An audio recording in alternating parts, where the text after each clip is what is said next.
हर हाल में खुश रहना संतोष सीख जाए, हर हाल में खुश रहना। बोले बाके बिहारी लाल की जय हो। श्री सुखदेव मुनि महाराज अपने मुखारबिंद से दूसरों को कथा प्रारंभ करते सुनाना। आज वही श्री सुखदेव मुनि महाराज श्री राजा परीक्षित को कथा सुनाते हैं। उनको शंका हो गई। राजा परीक्षित उन्होंने कहा कि ये बताइए, उन्हीं की कथा राजा परीक्षित की कथा श्री सुखदेव मुनि महाराज सुनाते हैं। थोड़ी देर में और बैठ जाइए, फिर आप लोग जाइएगा, थोड़ा साथ दीजिएगा। आज इधर जिस समय महाराज श्री सुखदेव मुनि महाराज बैठकर कथा सुना रहे थे, उसी समय राजा परीक्षित जी ने एक बात कही। कहने लगी, हे गुरुदेव एक बात बताओ, आप कहते परमात्मा समदर्शी, समदर्शी कैसे हुआ? अरे समदर्शी क्यों कहते हैं? बोले कि समदर्शी इसलिए बोलते हैं, इसलिए कहते हैं क्योंकि भगवान सबका पालन करता है, इसलिए समदर्शी कहते हैं। बोले मैं नहीं मानता। किसने कहा? राजा परीक्षित ने। सुना किसको रे? राजा परीक्षित जी को। तो राजा परीक्षित जी को श्री सुखदेव मुनि महाराज सुना। उनको शंका हुई। उन्होंने कहा कि एक बात बताइए, भगवान समदर्शी कैसे हुआ? अरे राक्षसों को चुन चुन करके मारना और देवताओं का खुला सपोर्ट करना, ऐसा क्यों? फिर इसे समदर्शी क्यों कहते हैं? अरे राक्षसों को ही क्यों चुन चुन कर मारते हैं? बोले आज श्री सुखदेव जी बोल पड़े। कहते हैं अगर परमात्मा को प्रेमी बनाओगे तो वो प्रेमी बनेगा, बैरी बनाओगे तो बैर तुमसे करेगा। वो कभी किसी के साथ में बुरा नहीं करता। जब तुम उसके साथ में ऐसा बैर करोगे तो परमात्मा तुम्हारे साथ में बैर करेगा। प्रेमी बनाओगे तो प्रेमी बन जाएगा। और जिस समय इतनी बात कही प्यारे, उसी समय कहने लगे हैं, सुनो आज श्री सुखदेव मुनि महाराज महाभारत की पूर्ण कथा सुनाते हैं। श्री सुखदेव मुनि महाराज महाभारत की कथा सुनाते हैं राजा परीक्षित जी को कि तुम्हारा जन्म कैसे हुआ था। सुनिएगा। कहने लगे महाभारत का युद्ध 18 दिनों तक चलता रहा। घमासान युद्ध चला 18 दिनों तक। उसमें गांधारी के पुत्र 100 पुत्र थे। कितने? 100 पुत्र। धृतराष्ट्र जिसे कहा जाता है, जिसकी पत्नी का नाम है गांधारी। गांधारी के 100 पुत्र हैं और उनमें से 99 वीर गति को प्राप्त हो गई युद्ध में। केवल दुर्योधन बचा था। पांचों पांडव आज उनका सपोर्ट करने वाले बाके बिहारी द्वारकाधीश स्वयं सारथी बनकर इनका साथ देते हैं। इधर युद्ध हुआ, घमासान युद्ध हुआ 18 दिनों तक। उसमें एक से एक बलवीर योद्धा वीर गति को प्राप्त हुए। खून की धारा नदी बह रही थी। किसी की भुजा तैरती हुई जा रही, किसी का सर तैरता हुआ जा रहा, मछलियों की भांति तैरते हुए उस रक्त में जा रहा। इतना खून की नदी बह गई उस महायुद्ध में। गांधारी के 99 पुत्र वीर गति कोशी में प्राप्त हो गए। दुर्योधन केवल बचा। दुर्योधन की जंगा भीम ने अपनी गदा से घायल कर दिया, तोड़ दी उसकी जंगा को। अब गिरा पड़ा हुआ भगवान की। आज उस जंगा को तोड़ने के बाद में घायल अवस्था में पड़ा था, पुकार रहा था, चीख चिल्ला रहा था। उसी जगह पर जाकर के अश्वत्थामा दुर्योधन के पास में पहुंचा और पूछने लगा, मित्र तुम्हें क्या हुआ? तुम चीख चिल्ला क्यों रहे हो? तुम्हारी यह दशा किसने बना दी? दुर्योधन ने कहा, मेरी यह दशा तो भीम ने बनाई है। उसने हमारी जगह को तोड़ दिया है और हमारे 99 भाइयों को मार दिया है। कैसे बदला लो? गांधारी रो रही है, आज शोक में मैया डूबी हुई है। जिसका एक पुत्र बचा 100 में, वो भी घायल अवस्था में पड़ा। दुर्योधन ने जवाब दिया है, उस दुष्ट को ले आइए। अश्वत्थामा ने कहा, उस पापी को मैं पकड़ करके तुम्हारे समक्ष में लाऊंगा। दुर्योधन हंसने लगा, ए पागल, जिन 100 भाइयों ने उस पांडवों का कुछ नहीं बिगाड़ पाया और तू अकेली कहता कि मैं उन 5 पांडवों के सर काटकर मैं तेरे सामने डाल दूंगा। कैसे? बोले, बल से नहीं, छल से मैं कर सकता। जैसे इतनी बात कही प्यारे, अश्वत्थामा लेकर तलवार को चल पड़ा। आज भैया शिविर में लेटे हुए उन 5 के अंश, आज पुत्र लेटे हुए थे शिविर में। भगवान के साथ में रथ पर सवार होकर के 5 पांडव भ्रमण करते हुए निकल पड़े। केवल और केवल उनके पुत्र उस शिविर में लेटे थे, उनकी जगह पर। पांडव नहीं, उनके पुत्र। अश्वत्थामा क्रोध में गया, उसके मन में एक युक्ति आ गई कि आज मैं इसका बदला अवश्य लेकर ही रहूंगा। तलवार को लेकर गया। रात्रि संध्या का समय था, जाकर के उनके मुख ढके हुए थे, लेटे हुए थे, दिखाई नहीं पड़ा। 5 के सर काट करके अश्वत्थामा के पास, अश्वत्थामा दुर्योधन के पास लेकर के आ गया। 5 के सर लेकर के आ गया और शिविर में कोई नहीं था। मां द्रौपदी आई, देखा अंदर से रक्त बहता हुआ, केस फुले हुए थे, शिविर के पास बैठ गई। आज मैया रो रही लगी और रोते रोते बोली है, ये मेरे पुत्रों का आत्मदाही कौन है? किसने मेरे पुत्रों को? आंखों से आंसू गिरने लगे। कौन मेरे पुत्रों का आत्मदाही? किसने मारा है मेरे पुत्र को?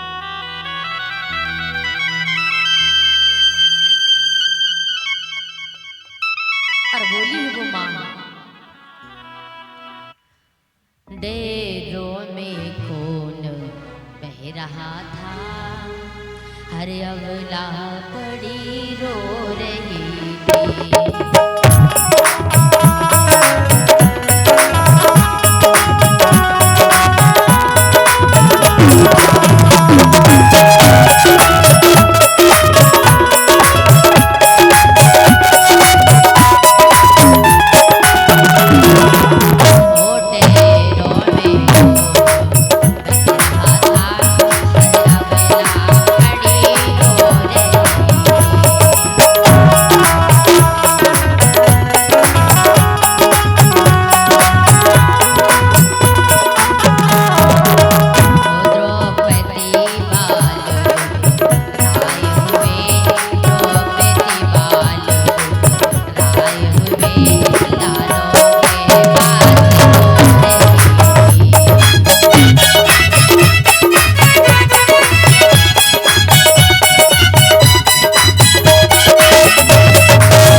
आज मैया जिस समय रो रही थी, उसी समय भगवान के साथ में अर्जुन, 5 पांडव आते हैं शिविर के पास में।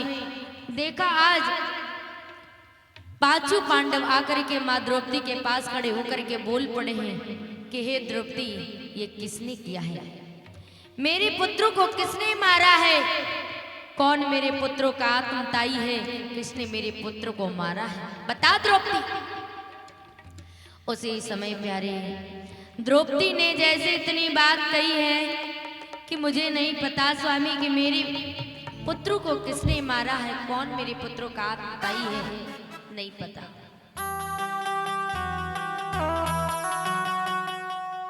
आज जिस समय इतनी बात कही प्यारे, अर्जुन को गुस्सा लगी, क्रोध आ गया, भीम को क्रोध आ गया।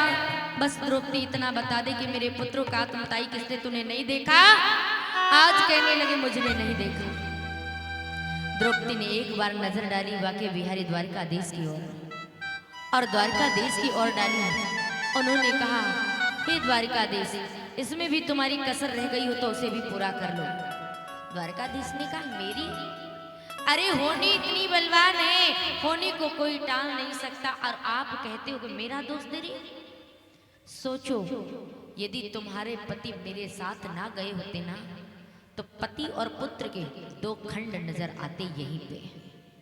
और मेरा दोस्त दे रही, मेरा दोस्त इसमें नहीं है।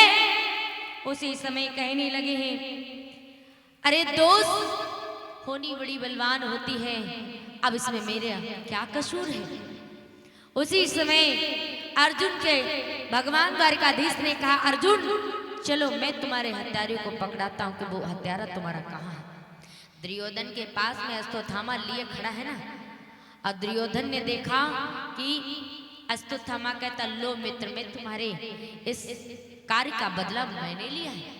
लो देखो, मैं सत्य बोल रहा हूं, लेकर के पांचों के सर आया हूं। दुर्योधन हंस करके बोला, दिखा सच में? बोले हाँ।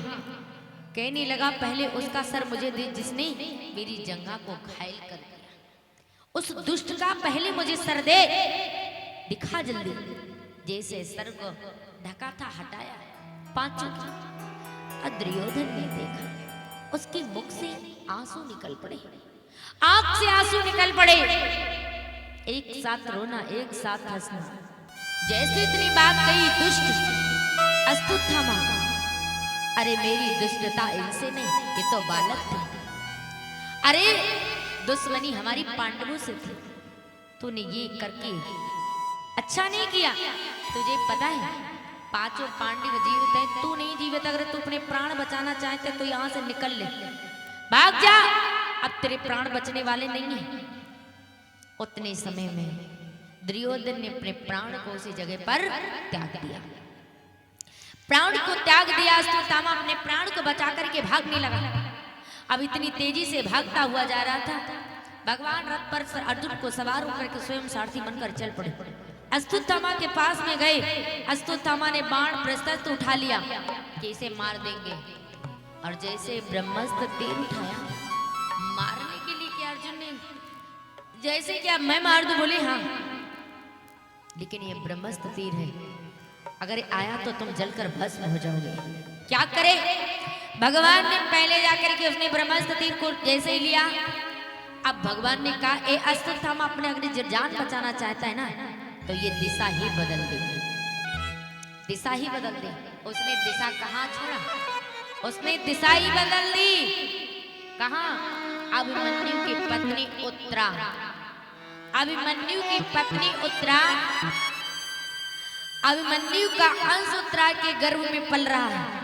अटारी के ऊपर उत्तरा खड़ी थी, उसने दिशा बदल दिया। मैं हस्तिनापुर का राजा, किसी को कोई वारिस को मैं पैदा ही नहीं होने दूंगा। कोई हस्तिनापुर का ऐसा राजकुमार को नहीं छोड़ूंगा, पूरी हस्तिनापुर को मिटा कर रख दूंगा।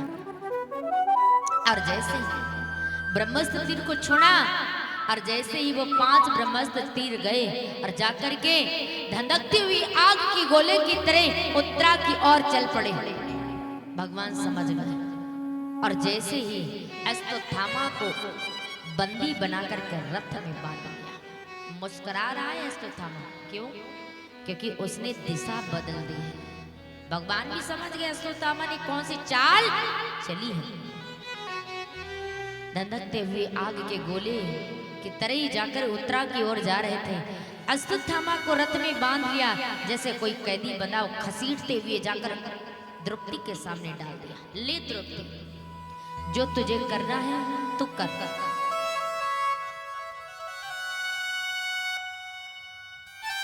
कि करना क्या है बता मुझे, इसकी जान लेनी है तो मुझे सौंप, मैं इसे दंड दूं। अगर तुझे देना है तो तू दे। उसी समय अश्वत्थामा को देखकर मां द्रौपदी ने हाथ में अपनी आंचल को फैला करके उसकी भीख मांगने लगी। क्यों? क्योंकि गुरु का पुत्र है, गुरु का पुत्र है। मैया द्रौपदी ने कहा, हे स्वामी, भूल गए तुम अपने गुरु के एहसानों को, जिसने तुम्हें ये बाण को चलाना सिखाया और तुम्हें विद्या प्रदान की, तुम्हें शिक्षा दी, और उस गुरु का एहसान तुम भूल गए। उसके पुत्र को मारने के लिए तुम यहाँ मेरे सामने लाए? नहीं। आज आंचल फैला करके भीख मांगने लगी। भगवान द्वारकाधीश ने कहा, देख अस्तो थामा, ऐसी अवलाओं से तेरी मान मर्यादा बची है। जिसके तूने 5 पुत्रों को मार दिया है, वो तुझे छोड़ेगी? कोई मां नहीं छोड़ेगी। अब इसके दिल पर पूछ कि तूने इसके 5 बच्चों को मार दिया, फिर भी ये तेरी भीख मांग रही है। क्या बोले द्वारिकाधीश? सुन दुष्ट। और क्या बोल पड़े हैं? धरनी करनी है थमी हुई, ऐसी सुशील मैंने